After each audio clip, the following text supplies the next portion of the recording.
sobrang sigurong ano niya, parang hindi niya maalala yung pero yung lunar niya, ito yung lunar niya dito banda, Opo, sir. yun pa rin po yun eh.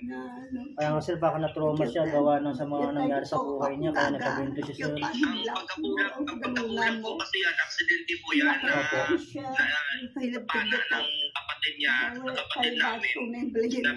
Ang palayan ni inyo. Ang palayan. Ang aso ng bakla. Nanay Gina. Ay, kausap ko ni sir. Taga-palayan Yung salita. yan.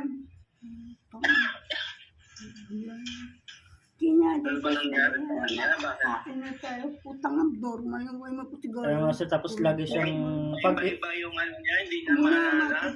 Pero yung mga tune, yung mga sinasambit ng Junjun, yan ang pamangkin namin, hindi yung kakambal. Kung may kakambal siya, hindi yan si Junjun. Opo. Ang tunay talaga nilang pangalan yan, ito, Imelda or Gingging. Ang kakambal niya lalaki, Ferdinand Marcos. Yan talaga, Imelda Marcos.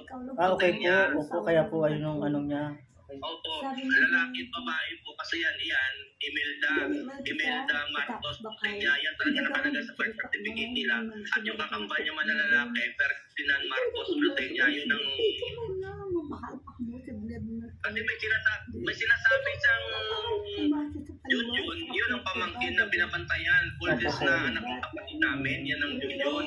Yung Marilyn, yung kapitbahay namin dati na kasamahan niya sa trabaho. Bali Okay nagtrabaho po yan sir. siya. At yung Gina, yun ang nagpasok sa kanya sa trabaho.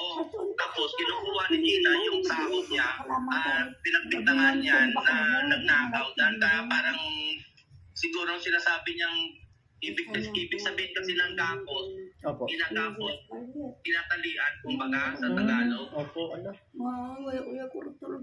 Grabe sir. Kaya ang salita niya kasi mga Ilonggo ay ang wika niya kumbaga, yung mga hambal, ang sinasabing hambal, Opo. ibig sabihin hambal salita. Yung gapos na ginagapos niya, yung kasi nagkatugma dito yun eh.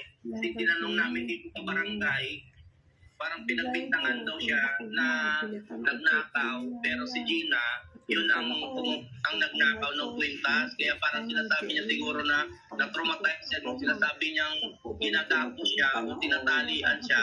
Yun siguro na pinuwasan ng mga yung mga barangay. Opo, Kasi sir. yun ang sinabi dito sa barangay San Roque.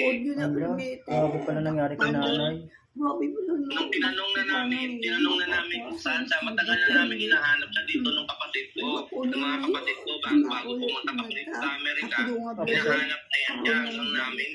Ang sabi daw, according kung kay yung Gina na daw yun, umalis daw, hindi na daw niya makikita yung kapatid namin na pinasok niya sa trabaho. Pero pinuntahan namin doon sa pinapasukan niya, ang sabi, dinala daw ni Gina papuntang Pampanga. Yun ang kwento kasi dito nagtanong kami dito sa mga barangay, yun ang tugma yung mga sinasabi na yung Gina at Marilyn, yun ang dalawa niyang kaibigan na nagpasok sa kanya ng trabaho. Pero sir, nagkapamilya po ba si nanay, sir? Andito si Gigi. Udi nyo doon ang hindi, no? Nangitatay yun dito. Andun siguro. Doon sa likod. Pero pupunta na lang ako pag ano. Sige po sir, update na lang po kay sir. Maaga na, wait lang. Wait lang at tatawag ako. Sige Wait po. lang, sir. Sige po. Ay, nakatakam. Ganyan. Ito to. Meron ba?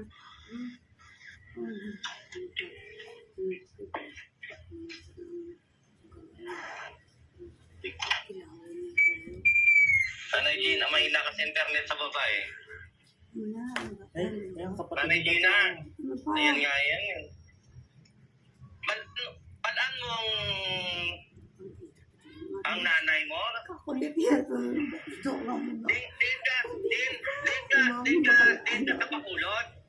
Saan? Din ka dampi sa Bacolod? Negro siya ako pagtanong. Ah? Sa Negros, saan ka din nagkato sa Maynila? Tugay na? Nadala nga. Balaan mo. Pinaparaw. Kilala mo mga utod mo? Kilala mo mga utod mo? Kilala. Hindi mo ang nagsasabi ang subukan mo. Diba? Siya nga yun. Bata, ito ang pili mo. Diba tayo magpuna sa machine? Balaan, kilala mo ano? Natungtungan mo ngalan ng tatay, papa. No, short. Regina, balaan mo ngalan sa papa mo? Sabi. Ha? Ano? Balaan mo ngalan sa nanay mo? Nanay mo Rita, kilala mo? Oo. Ano? Ay siya nga yan. Rita, okay. Ang bumira. Si Papang. Si Papang kilala mo? Ang dali. Yun ba? Si Papang kilala mo? Ay, di ko na may bill. Hindi, bakla ako. Yes, papa na. Ito na may bill. Kunya pa si may bill. Putang manyak. Kuya,